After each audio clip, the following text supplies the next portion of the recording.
নেসারাবাদে ধারাবাহিক চুরির ঘটনায় ১০ দিনের মাথায় চোর ধরা পড়ল ব্যবসায়ীদের হাতে।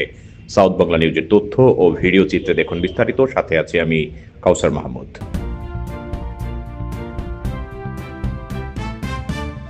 নেসারাবাদে দোকানগুলোতে ধারাবাহিক চুরির ঘটনায় উদ্বিগ্ন ব্যবসায়ীরা পাহারাদারের পাশাপাশি প্রতিদিন দুজন ব্যবসায়ী বাজার মনিটরিং করেন। তারা ব্যবসা প্রতিষ্ঠানে সজাগ দৃষ্টি রাখার কারণে অবশেষে চোরকে হাতে নাতে ধরতে সক্ষম হয়েছেন ব্যবসায়ীরা।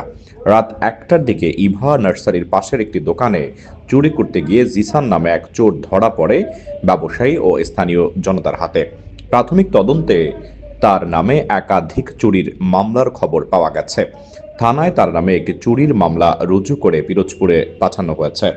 তার পরিবারের সাথে যোগাযোগ করলে জিসানের মা জানান, আমার ছেলে হয়তো সঙ্গদোষে খারাপ হয়ে গেছে। ও ঢাকায় একটি গার্মেন্টসের অপারেটর ছিল। ওর স্ত্রী অসুস্থ থাকায় ৩ দিন ধরে সে বাড়িতে থাকে। কি কারণে সে চুরি করেছে তা বলতে পারবো না।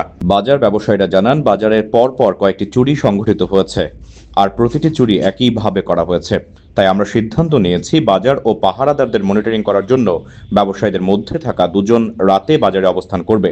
আজকেও সার্সিনা ২টি দোকানে চুরি হয়েছে, তারপরেও সান্ত্বনা যে একজন চোর ধরা পড়েছে। আশা করি এই সূত্র ধরে আমরা আরও চোর ধরতে পারবো। নেসারাবাদ থানার অফিসার ইনচার্জ বনি আমিন বলেন, উত্তর সার্সিনা একটি দোকানে চুরি করার সময় দোকানদার ও স্থানীয় জনতা তাকে ধরে ফেলেন। তাকে প্রাথমিক জিজ্ঞাসাবাদে সবকিছু স্বীকার করেছে। তার কাছে থাকা চুরি করা ৩৫০০ টাকা, টিনের চালা খোলার একটি স্ক্রুড্রাইভার উদ্ধার করা হয়েছে। এছাড়া পূর্বের চুরির কথা স্বীকার করেছে। তার বিরুদ্ধে একাধিক মামলা রয়েছে। তার নিয়মিত চুরির মামলা রুজু করে কোর্টে পাঠানো হয়েছে।